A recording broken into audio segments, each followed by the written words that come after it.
तो हम पढ़ रहे हैं इंटेंसिफाइंग स्क्रीन। और मैंने बताया कि दो इंटेंसिफाइंग स्क्रीन के बीच में जो एक्सरे फिल्म होती है, ये एक्सरे फिल्म सैंडविच की होती है, और एक्सरेज इंटेंसिफाइंग स्क्रीन पर गिरते हैं तो ये विजिबल लाइट में कन्वर्ट हो जाती है। ये किस में कन्वर्ट हो जाती है? विजिबल लाइट में कन्वर्ट हो जाती है। हम इंटेंसिफाइंग स्क्रीन में को पढ़ने से पहले हमें एक चीज और पढ़नी पड़ेगी कि एक्सरेज जो इस इंटेंसिफाइंग स्क्रीन पर गिरती है और ये लाइट में कन्वर्ट होती है, इस प्रॉपर्टी को क्या कहते हैं? तो इस प्रॉपर्टी को ल्यूमिनिसेंस कहते हैं। इसको हम ल्यूमिनिसेंस कहते हैं। हिंदी में अगर देखें तो इसे हम प्रतिदीप्ति कहते हैं। हिंदी में से हम क्या कहते हैं? प्रतिदीप्ति कहते हैं। ल्यूमिनिसेंस या प्रतिदीप्ति क्या होता है? जब किसी पदार्थ पर, जैसे मान लो ये कोई पदार्थ है, इस पदार्थ पर लाइट या एक्सरे गिरे तो इस पर क्या होगा? इसके द्वारा अगर विजिबल लाइट का इमिशन होता है, विजिबल लाइट का इमिशन होता है या दूसरे फॉर्म में एनर्जी बाहर निकलती है, तो इसे हम क्या कहेंगे? ल्यूमिनिसेंस कहेंगे। इसे क्या कहते हैं? विजिबल लाइट निकलेगी तो इसे हम क्या कहेंगे? ल्यूमिनिसेंस कहते हैं। ये प्रॉपर्टी ल्यूमिनिसेंस कहलाती है। जो ये एक्सटर्नल स्टिमुलेशन दिया जाता है, बाह्य उद्दीपन दिया जा सकता है, ये लाइट हो सकती है, इलेक्ट्रोमैग्नेटिक रेडिएशन के जो हायर एनर्जी पार्ट जैसे एक्सरेज हो सकती है, या कोई केमिकल स्टिमुलेशन भी हो सकता है। इसके द्वारा जो विजिबल लाइट बाहर निकलती है, ये ल्यूमिनिसेंस कहलाती है। ये क्या कहलाती है? ल्यूमिनिसेंस कहलाती है। इस ल्यूमिनिसेंस को आगे हम दो भाग में विभाजित कर सकते हैं।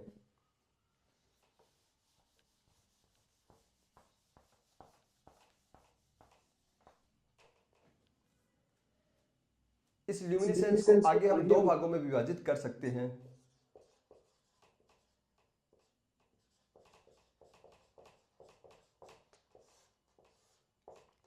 एक होता है फ्लूरोसेंस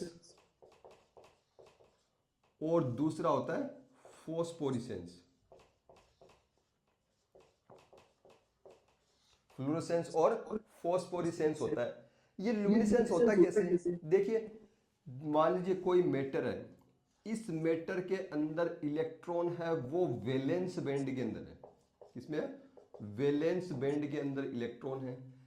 जब इस पर इलेक्ट्रोमैग्नेटिक रेडिएशन गिरता है, जब इस पर क्या गिरता है? इलेक्ट्रोमैग्नेटिक रेडिएशन गिरता है, तो ये वैलेंस बैंड के इलेक्ट्रॉन है, ये वैलेंस बैंड के इलेक्ट्रॉन हायर बैंड के अंदर चले जाते हैं, जिसे हम कंडक्शन बैंड कहते हैं। जिसे हम क्या कहते हैं? कंडक्शन बैंड कहते हैं। ये कंडक्शन बैंड के अंदर चले जाते हैं, जिसे हम कंडक्शन बैंड कहते हैं। तो इस कंडक्शन बैंड के अंदर इलेक्ट्रॉन चले जाएंगे। ये इलेक्ट्रॉन एनर्जी एक्वायर करके गए हैं, तो यहां पर ये इलेक्ट्रॉन आ गए, तो इस जो पहले इलेक्ट्रॉन था, यहां पर एक वैकेंसी उत्पन्न हो जाती है, जिसे हम होल कहते हैं। जिसे हम क्या कहते हैं? जिसे होल कहा जाता है। इस वैकेंसी को होल कहते हैं। और जब बाद में ये इलेक्ट्रॉन वापस अपनी ग्राउंड स्टेट पर आते हैं, तो जो एनर्जी इन्होंने एब्जॉर्ब की थी, उसे ये क्या करते हैं? इमिट कर देते हैं, उत्सर्जित कर देते हैं, उसको इमिट कर देते हैं। इसे हम क्या कहते हैं? ये एनर्जी क्या होती है? ये एनर्जी विजिबल लाइट के रूप में होती है, और इलेक्ट्रॉन वापस अपने होल में आकर स्टेबिलिटी प्रदान करते हैं। जो ये विजिबल लाइट निकलती है, इसी प्रॉपर्टी को हम ल्यूमिनिसेंस कहते हैं। इसी प्रॉपर्टी को क्या कहते हैं? ल्यूमिनिसेंस कहते हैं। यानी इलेक्ट्रॉन्स एनर्जी एक्वायर करके हायर स्टेट में गए हैं, वैलेंस बैंड से कंडक्शन बैंड में गए हैं, और जो एनर्जी उन्होंने पहले ली थी यहाँ पे जाने के लिए, उसको रिलीज करके वापस ये अपनी नॉर्मल स्टेट में आते हैं। उसे हम क्या कहते हैं? उसे हम जो फ्लोरोसेंस प्रॉपर्टी कहते हैं, विजिबल लाइट निकलती है, उसे ल्यूमिनिसेंस प्रॉपर्टी कहते हैं। इसे प्रतिदीप्ति भी इसे कहा जाता है। ये दो प्रकार की होती है। अगर जैसे ही इलेक्ट्रोमैग्नेटिक रेडिएशन गिरता है, गिरते ही इलेक्ट्रॉन एनर्जी एक्वायर करके वापस तुरंत ही आ जाते हैं। यानी ये जो जो जो लाइट इमिट होती है, ये लाइट 10 की घात -8 सेकंड के अंदर अंदर अगर रिलीज हो जाए, अगर आपको 10 की घात -8 सेकंड के अंदर अंदर अगर ये लाइट दिख जाए, तो इसे हम क्या कहते हैं? फ्लोरोसेंस प्रॉपर्टी कहते हैं। इसे क्या कहते हैं? फ्लोरोसेंस कहते हैं। और अगर ये लाइट 10 की घात -8 सेकंड से ज्यादा का टाइम ले, यानी अभी आपने स्टिमुलेशन दिया है और उसके बहुत समय बाद में ये लाइट इमिट हो, तो इसे हम क्या कहेंगे? इसे हम फोस्फोरिसेंस कहेंगे। इसे हम फोस्फोरिसेंस कहते हैं।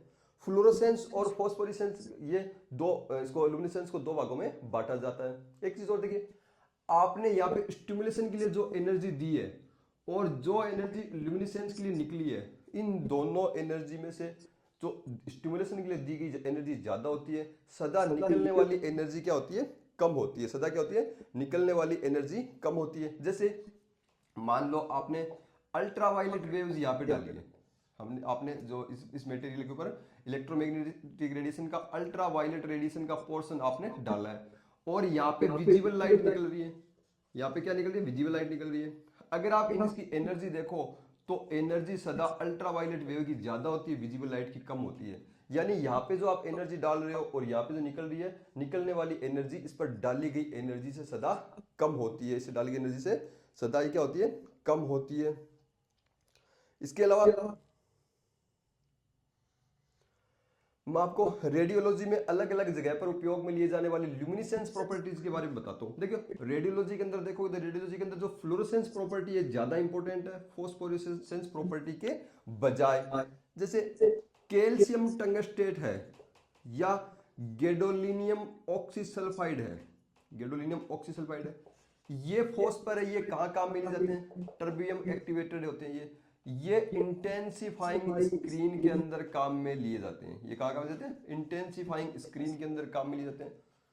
ये क्या करते हैं, फ्लोरोसेंस प्रॉपर्टी दर्शाते हैं। फ्लोरोसेंस प्रॉपर्टी जो इंटेंसिफाइंग स्क्रीन के अंदर काम में लिए जाते हैं। गैडोलिनियम ऑक्सीसल्फाइड या जिंक कैडमियम सल्फाइड, ये फोटोफ्लोरोग्राफी के अंदर काम में लिया जाता है।